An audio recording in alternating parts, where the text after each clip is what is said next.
할렐루야. 우리 사랑하고 오랜만에 인사합시다. 메리 크리스마스. 메리 크리스마스. 성탄인데 코로나로 인하여서 참 성탄 분위기가 이렇게 나지를 않는 것 같습니다. 그러나 우리 그리스도인들은 이 성탄이 다른 어떤 그런 날보다도 특별한 날로 다가와야 될 줄로 믿습니다. 오늘 예수 그리스도의 나심이라고 하는 제목으로 함께 성탄 축하 예배 말씀을 나누고자 합니다.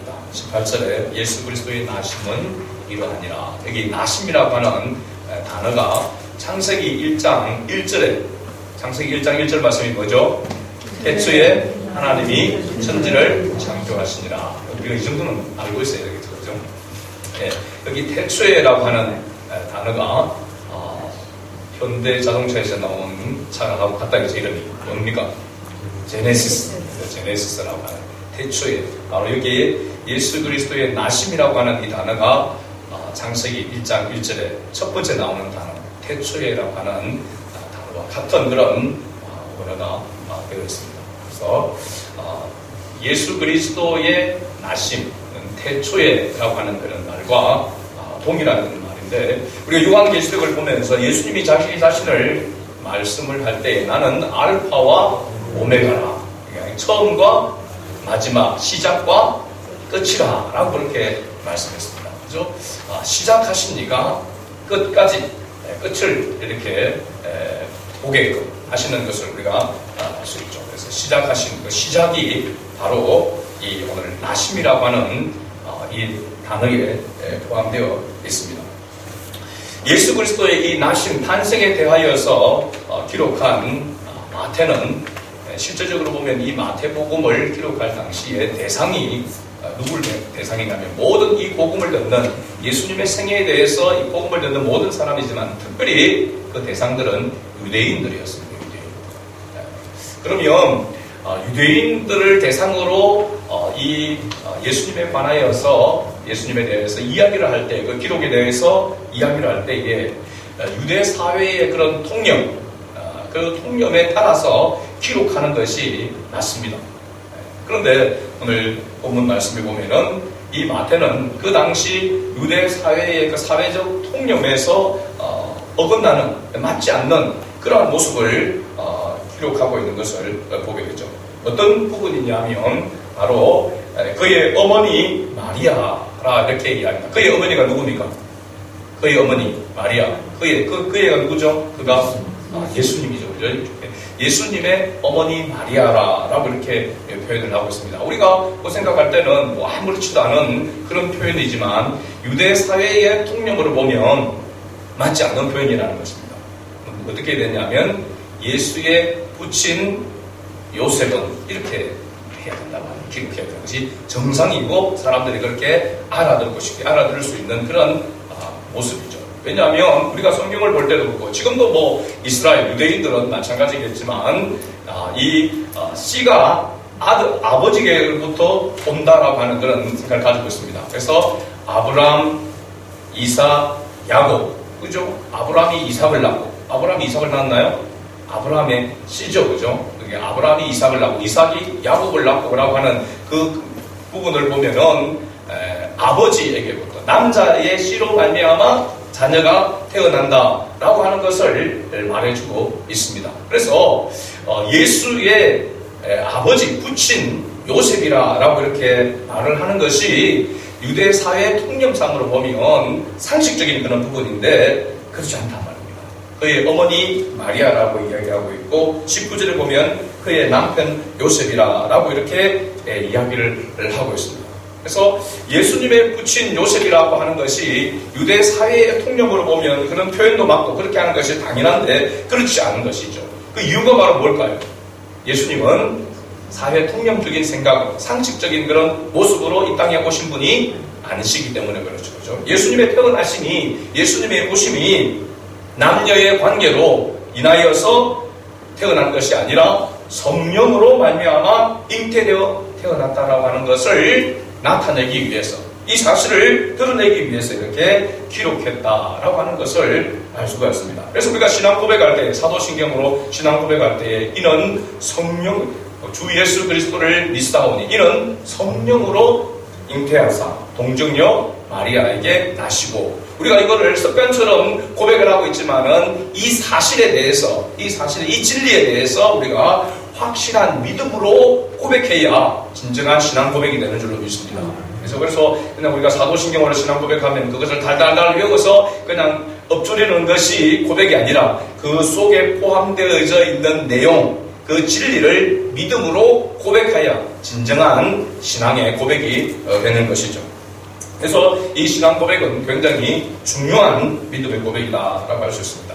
사실 오늘 우리가 이 성탄을 맞이하여서 우리 아기 예수 탄생을 축하하고 또 그에게 경배하고 예배할 수 있는 그 이유가 어디에 있는가? 이렇게 하나님 앞에 우리가 아기 예수 탄생을 경배할 수 있는 이러한 이유는 우리가 크게 생각해보면 하나님의 은혜이죠, 그죠? 하나님의 역사죠. 하나님께서 독생자 예수 그리스도를 이 땅에 보내주셨기 때문에 우리가 예수 그리스도의 탄생을 우리가 축하하고 또 경배하게 되는 줄로 믿습니다. 그런데 우리가 성경을 자세히 살펴보면은 하나님께서 그렇게 크게 퉁쳐서 하나님의 은혜요, 하나님의 역사로 되어졌다라고 이렇게 이야기하고 있지만 그 속을 내면을 들여다보면은 사람을 통하여서, 한 사람을 통하여서, 지극히 작은 자를 통하여서 하나님께서 은혜를 베푸시고 역사하시고 또 순종케 함으로 말미암아 이러한 하나님의 역사를 이루셨다라고 하는 것을 알 수가 있습니다. 살펴보면 오늘 본문 말씀에 보면 의로운 한 사람 바로 요셉으로 나옵니다. 그 순종으로 말미암아 사실은 이 성탄이 우리에게 왔음을 우리가 알 수 있는 것이죠. 19절 말씀에 보면 그의 남편 요셉은 어떤 사람이라고 했습니까? 의로운 사람이라고 이렇게 말하고 있습니다. 여기 의로운 사람이라고 하는 것이 어떤 의미인지를 우리가 깨달아야 합니다. 그리고 오늘날 이 시대에 이 의로움이 교회와, 주님의 몸된 교회와 우리 그리스도인에게 이 의로움이 있어야 될 줄로 믿습니다. 그래야 실제적으로 이 사회가, 이 땅이 새롭게 변화되어져 가고 정말 예수 그리스도로 말미암아 세워지는 이 기쁨의 성탄이 기쁨의 성탄으로 될 수 있는 그런 바로 이유가 되는 것이죠. 하나님은 지금도 이 어려운 사람을 통하여서 또 교회를 통하여서 하나님의 나라를 확장해 가시고 하나님께서 택한 백성을 세우고 가신다라고 하는 것을 알 수 있습니다. 자, 그렇다면 이 요셉이 왜 의로운 사람이라고 하는 그러한 그 타이틀을 가지게 되었는가라고 하는 것을 보면 마태복음을 기록한 저자인 마태는 이렇게 그가 왜 의로운 사람인지를 소개하고 있습니다. 바로 그 뒤에 나오죠. 그의 남편 요셉은 의로운 사람이라. 그 다음에 그 뒤에 뭐라고 기록하고 있습니까? 그를 드러내지 아니하고 가만히 끊고자 하여. 그를 드러내지 아니하고 가만히 끊고자 하여 라고 하는 이 행위, 이 모습이 마태는 이 요셉을 의로운 사람이라 하고 이렇게 말했다는 것입니다. 자, 우리가 그를 드러내지 아니하고 라고 하는 것은 그 앞에 내용을 보면은 마리아와 요셉은 어떤 사이였습니까? 네, 약혼이라 되어 있습니다. 약혼. 옛날 성경에는 정혼이죠, 정혼. 여기 보면 우리가 요한계시록에서 유대인들의 결혼 풍습, 문화에 대해서 우리가 생각해봤죠, 그죠? 어떻게 보면 우리로 보면 결혼을 꼭 두 번 하는 듯한 그런 느낌이 듭니다. 첫 번째 신부집에서 결혼을 하게 되죠. 거기서 사실은 계약을 하고 약속을 하게 됩니다, 그죠? 그러나 그 신부집에서 결혼식을 하고 난 다음에 바로 신랑은 신부와 첫날밤을 지내지 않냐고 신랑 집으로 가게 됩니다. 가기 전에 약속을 하죠. 우리가 함께 거할 처소, 집을 준비하고 준비되면은 당신을 다시 데리러 오겠다 라고 하는 약속을 하고 신랑은 자기 집으로 가게 되어집니다. 그 신랑이 자기 집에 가서 약 1년, 당시에 보면 집을 이렇게 하나 짓는데 거의 한 1년 가량이 걸렸다고 합니다, 기간이. 그래서 1년 정도가 약혼을 하고 정혼을 하고 난 다음에 1년 정도 시간이 걸린 것이죠. 집은 완성이 되어지게 되면 이제 아버지가 허락해서 신랑으로 보고 신부를 데려오라고 하면 그때 신랑은 자기 친구들과 함께 신부를 데리러 가서 그 신부와 함께 자기 집에, 신랑의 집에 와서 거기서 결혼식을 두 번째, 사실은 결혼식을 하게 되어지죠. 그러고 난 다음에 결혼식이 끝나면 곧바로 이어서 뭐가 이어지냐면 혼인 잔치가 일주일 동안 진행된다라고 하는 거 여러분 기억나죠? 그죠? 그러니까 지금 실제적으로 보면 요셉과 마리아는 어떤 상태입니까? 정혼한, 약혼한 상태라고 이렇게 이야기하는데, 이 법적으로는 부부가 되었지만은 아직 남녀가, 신랑 신부가 첫날밤을 지내지 않는, 육체적인 관계가 없는 그 상태에 있다라고 하는 것을 말하고 있습니다. 그런데 요셉에게 이상한 소문이 들려옵니다. 자기와 약혼한 그 마리아가 임신을 했다. 아기를 가졌다라고 하는 소문이 들립니다. 근데 그 소문은 그냥 소문으로서 끝난 것이 아니고 실제로 확인을 해보니까 실제로 배가 불러오고 있다라고 하는 것입니다. 그래서 요셉이 그를 가만히 끊고자, 그죠?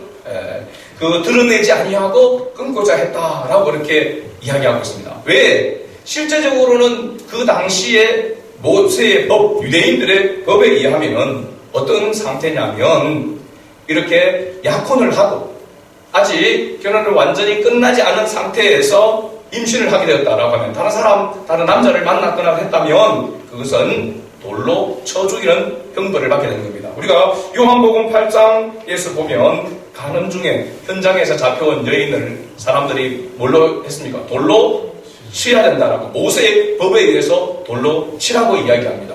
예수님께서도 그 가늠하다가 현장에 잡혀온 그 여인에 대해서 예수님은 네가 잘못하지 않았다라고 말씀하지 않냐고 다시는 그런 죄를 범치 말라라고 했습니다. 예수님도 그 죄에 대해서 분명하게 인정을 한 것입니다. 그러나 예수님은 긍휼을 베풀어 주신 것이죠. 신명기 22장 23절에서 24절에도 보면은 이렇게 모세의 법에 기록하고 있습니다. 처녀인 여자가 남자와 약혼한 후에 어떤 남자가 그를 성읍 중에서 만나 동침하면 너희는 그들을 둘 다 성읍 문으로 끌어내고 그들을 돌로 쳐 죽일 것이니 그 처녀는 성 안에 있으면서도 소리 지르지 아니하였으며 그 남자는 그 이웃의 아내를 엿보였습니다. 너는 이같이 하여 너희 가운데에서 악을 제할지니라. 사실은 모세의 이 법이 뭐냐면 법의 정신은 악을 제하기 위함이다 라고 이렇게 이야기하는데 바로 처녀인 여자가 남자와 약혼한 후에 어떤 남자를 만나서 동침하게 되어지면 돌로 쳐 죽이는 것이 지극히 당연한 것입니다. 그래서 가는 중에 현장에 잡힌 그 여인을 데려왔을 때 사람들이 돌로 쳐 죽이려고 돌을 들고 있었던 것은 그 사람들이 악한 것이 아니라 당연한 것이라는 것입니다. 죄를 범한 그 여인이 잘못이고 마땅히 돌로 쳐 죽여야 될 그런 죄라고 하는 것을 이야기해 주고 있는 것이죠. 그러니까 가늠하다가 잡힌 사람은 반드시 쳐 죽여야 된다. 약혼한 후에도 만약에 그렇게 다른 남자를 만나서 임신을 하게 되었다 그러면 반드시 돌로 쳐 죽이는 것이 그 당시 유대인들의 사회 통념이고 바로 하나님의 법입니다. 모세의 법이었습니다.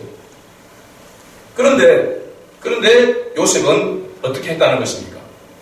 그를 드러내지 아니하고 죄라고 하는 것을 알면서도 불구하고 요셉은 그것을 드러내지 않아요. 드러내면 어떻게 됩니까?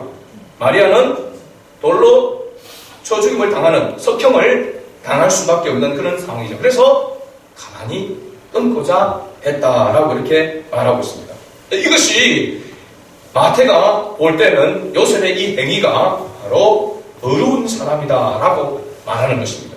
우리가 좀 생각할 때 이상하잖아요. 법대로 해야지. 그죠? 법대로 하는 것이 법을 지키고 법대로 하는 것이 의로운 것이지 법대로 하지 않은 것이 어떻게 의로움이 될 수 있느냐. 그렇습니다. 그죠? 법을 지키는 것이 의로운 것이 맞는데 요셉은 법대로 하지 않은 것이 아니라 법 정신을 생각해서 긍휼을 베풀었다라고 하는 것을 말해주고 있습니다. 그런데 율법의 정신이 뭐냐? 율법은 법으로 집행해서 사람을 죽이고 망하게 하기 위한 것이 율법의 정신이 아니라 율법은 긍휼을 베풀기 위한 수단이다 라고 하는 것을 말해주고 있는 것이죠. 여러분 우리가 갈라디아서 3장 24절을 보면 이렇게 기록하고 있습니다. 이같이 율법이 우리를 그리스도께로 인도하는 초등교사가 되어 우리로 하여금 믿음으로 말미암아 의롭다함을 얻게 하려 함이라. 아멘. 아멘이십니까? 여러분, 우리가 우리의 죄로 인해서 우리는 죽어 마땅한 것이죠.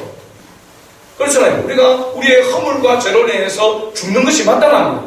절대로 하나님 나라에 들어갈 수 없고 하나님의 자녀가 될 수 없습니다. 법대로 하면. 그렇잖아요. 율법의 법으로 갖다 대면 누구도 하나님 나라에 들어갈 자가 없고 하나님의 자녀가 될 자가 없습니다. 그런데 우리가 어떻게 하나님의 자녀가 되어지고 하나님을 경배하는, 또 영원히 하나님과 함께 하나님 나라에서 살 것이라고 하는 그런 확실한 그런 소망을 가지고 믿음을 가지게 되었습니까? 하나님께서 우리에게 뭘 베풀어 주신 겁니까? 긍휼을 베풀어 주신 것입니다. 하나님의 긍휼이 없이는 하나님의 자녀가 될 수가 없고 우리의 죄가 용서받을 수도 없고 하나님의 나라에 들어갈 수도 없는 것입니다. 그러면 율법을 통해서는 자기의 죄를 깨닫게 되어지고 자기의 죄를 깨닫게 되어지면 우리가 어디로 가야 된다는 겁니까? 어디로 가야 주의 긍휼을 입을 수 있는 것입니까? 바로 예수 그리스도께로 나아가야 한다는 사실입니다. 율법이 우리를 그리스도께로 인도하는 초등교사가 되어 우리를 그리스도께, 율법은 우리를 죄인이라고 하는 것을 중재하는 그런 법이지만 그것에 끝나지 아니하고 우리가 죄인이다, 내가 죄인이다라고 하는 뜻을 깨닫게 될 때는 그리스도께로 가야 긍휼하심을 입어서 죄의 용서함을 받을 수 있다라고 하는 것입니다. 할렐루야. 하나님은 공의와 사랑으로 하나님께서 통치하십니다. 그러나 거기에 더하여 하나님께서 긍휼을 베푸시는 분이심을 믿으시기 바랍니다. 하나님의 긍휼을 따르는 것, 이것이 중요하다는 사실입니다. 그러니까 요셉이 기본적으로 법을 지키지 아니하고 하나님의 율법대로 하나님의 법을 어기면서 살았다는 것이 아니라 율법을 지키는 사람이었습니다. 그럼에도 불구하고 그것을 뛰어넘어서 하나님의 긍휼하심을 가진 사람이라고 하는 것을 말해주고 있는 것입니다. 그래서 마태는 요셉을 의로운 사람이라고 이렇게 말하고 있는 것이죠. 오늘 우리에게도 마찬가지입니다. 우리가 하나님의 법을 지키는 것, 계명을 지키는 것, 그것은 기본적으로 우리가 그리스도인으로서 해야 될 일입니다. 그러나 더 나아가서 하나님의 긍휼을 덧입어야 한다는 사실입니다. 요셉이 가진 어려움은 바로 하나님의 법을 뛰어넘어서 하나님의 긍휼을 실천한 것이다라고 하는 것을 말해주고 있습니다. 그러나 이러한 삶을 사는 것은 결코 자신의 능력과 힘만으로는 불가능하다는 사실이죠. 그래서 20절에 보면 이 일을 생각할 때에 누가 생각하고 있는 것입니까? 요셉이 지금 이 상황을 생각할 때에 율법으로 보면은 마리아는 돌로 처죽음을 당해야 될 그러한 상황입니다. 지금 이 일을 생각하고 고민하고 갈등하고 있을 때에, 그래서 그 원어적인 의미를 보니까 이런 마음을 가지고 있습니다. 하나님의 뜻을 따라 가고자 갈등하고 있을 때라고, 고민하고 있을 때라고 하는 것입니다. 그냥 막 될 줄 몰라서 염려하고 뛰어나는 것이 아니라 하나님의 뜻이 무엇인지, 어떻게 하는 것이 하나님의 뜻인지를 고민하고 생각하고 있다라고 하는 것입니다. 그렇죠. 우리가 어떤 일들을 만나게 될 때에 이것이 하나님께서 기뻐하실 일인가, 하나님의 뜻이 무엇인가를 먼저 생각하고 있어야 될 줄로 믿습니다. 그런 상황 가운데 있을 때에 요셉이 자신이 처한 것을 생각하고 고민하고 있을 때에 주의 사자가 현몽하여 이르되, 주의 사자, 천사가 요셉에게 찾아와서 말합니다. 다윗의 자손 요셉아, 네 아내 마리아 들이 오기를 무서워하지 말라. 그에게 잉태된 자는 성령으로 된 것이라. 아멘. 당시 사회적 통념상으로 보면 도저히 어떻게 할 수 없는 그런 상황임에도 불구하고 요셉은 그 통념만을 따르지 아니하고 주님의 사자, 주님이 보내신 그 사자 천사의 말에 순종했다라고 하는 것을 볼 수가 있습니다. 여러분, 이건 굉장히 중요한 겁니다. 우리가 생각할 때에 당연히 천사가 나타나서 말을 하니까 당연히 순종하고 했겠지. 여러분, 천사가 말을 해도 우리가 성경에서 보면 듣지 않는 사람들도 많았습니다.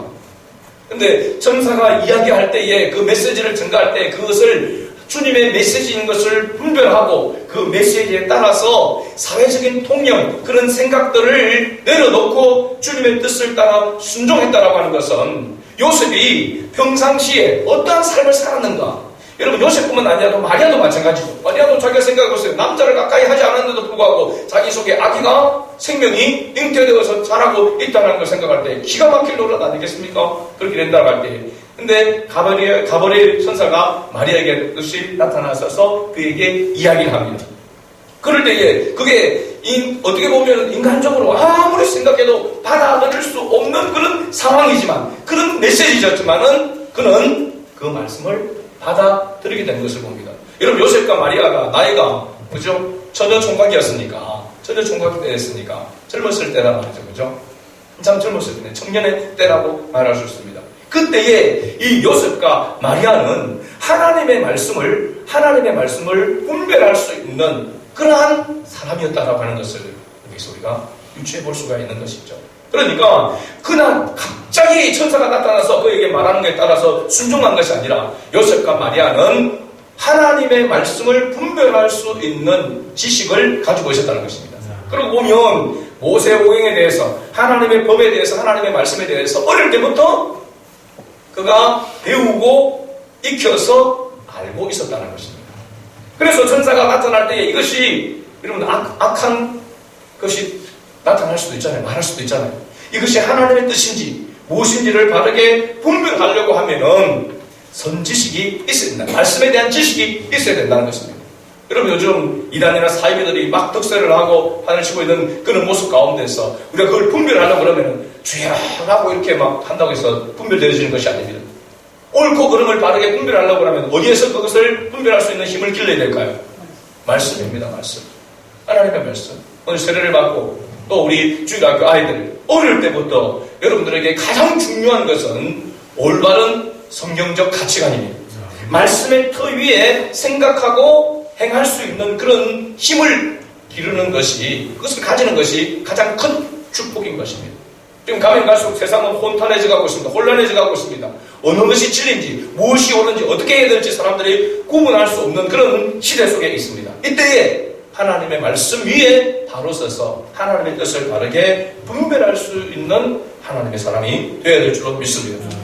결론적으로 보면 우리가 오늘 성탄을 맞이하여 우리가 진정으로 주 예수 그리스도께 경배드릴 수 있는 것은 의로운 사람 바로 요셉이 있었기 때문에 또 마리아라고 하는 사람이 있었기 때문에 그들이 하나님의 뜻을 따라서 순종하는 그 순종이 있었기 때문에 우리에게 사실 성탄이 주어진 것입니다.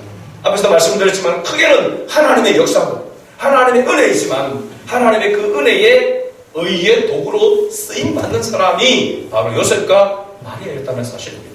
할렐루야. 그래서 오늘날 이 교회가 이와 같은 모습으로 쓰임을 받아야 됩니다. 우리가 교회가 또 우리 그리스도인들이 기본적으로 하나님의 법을 지키면서 더 나아가서 그 법대로만이 아니라 하나님의 긍휼을 베풀어 줄 수 있는 예를 들자면 우리가 이웃에 대한 그런 부분에 대해서 정말 법으로 따지자면 윤리와 도덕적으로 따지면 도와줄 수 없는 그 사람을 우리는 그것을 뛰어넘어서 도와줄 수 있는 그런 마음이 그런 모습이 오늘 우리 교회에 그리고 우리 그리스도인이 가져야 될 마음이라는 것입니다. 바로 긍휼입니다. 긍휼. 하나님의 긍휼의 마음을 우리가 가지게 되어질 때에 우리를 통하여서 하나님은 계속해서 바로 요셉과 마리아와 마찬가지로 의의 도구로 쓰임을 받게 되어지고 하나님께 영광 돌리는 바로 그러한 도구가 될 줄로 믿습니다. 그래서 이 성탄을 우리가 맞이하면서 우리는 이 요셉처럼 먼저 하나님의 긍휼의 마음을 가지고 하나님의 말씀을 붙들고 그것을 통해서 하나님의 뜻을 깨닫고 순종하는 자리에까지 나아가는 이러한 은혜가 우리 모두에게 있기를 주의 이름으로 축복합니다. 아멘.